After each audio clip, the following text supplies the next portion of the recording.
High guys, welcome to my channel. आज आपण आलो आहोत येळवण गावच्या जुगाई देवीच्या मंदिरामध्ये। हे मंदिर आहे शाहूवाडी तालुक्यातील येळवण या गावी।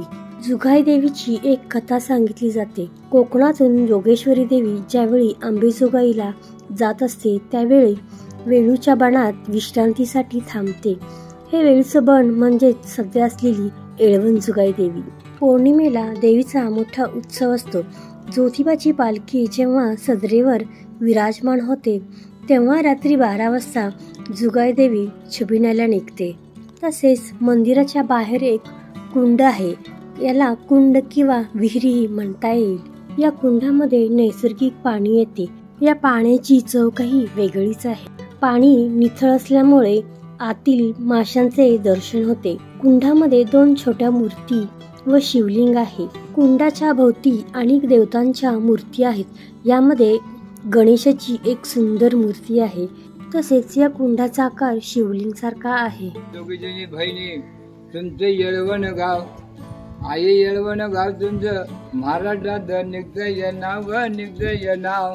मुंबई, पुणे, सातारा आणि कराड, आष्टाबाव, इस्लामपूर आणि वाटार, सांगली, मिरज, कोडूर आणि पारगाव, कांदमांगल, आयचवडा आणि बोरिवड, चिखली, नटोली, सागाव आणि सरुड, हात, शिरगाव, शिरा आणि खेरगाव, जाकलं, केकलं, कोकल आणि मसूदमल, सारशी, बांबवड आणि वाघुरेड, शाहूवाडी तालुका, पन्हाळा जिल्हा कोल्हापूर आणि जुगाईला याच्यानं मध्येच लागते मलकापूर।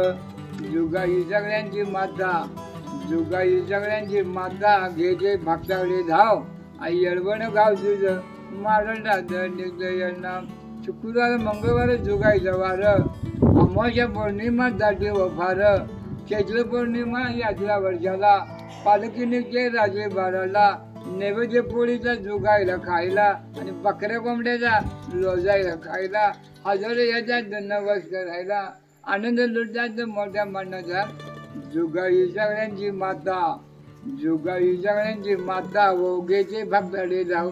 आई येळवण गाव तुझं महाराष्ट्रात निघतं नाव ग, निघतं नाव। एका बाजूला पन्हाळगड, दुसऱ्या बाजूला विशाळगड, मध्येच्या आडवी बाजीपूर्वक खिंड, दुश्मनाला पडतं कोड, चारी बाजूनी जंगलाचं वेड, लपून बसतात दरोडेखोर, इंग्रज सरकार दरदड।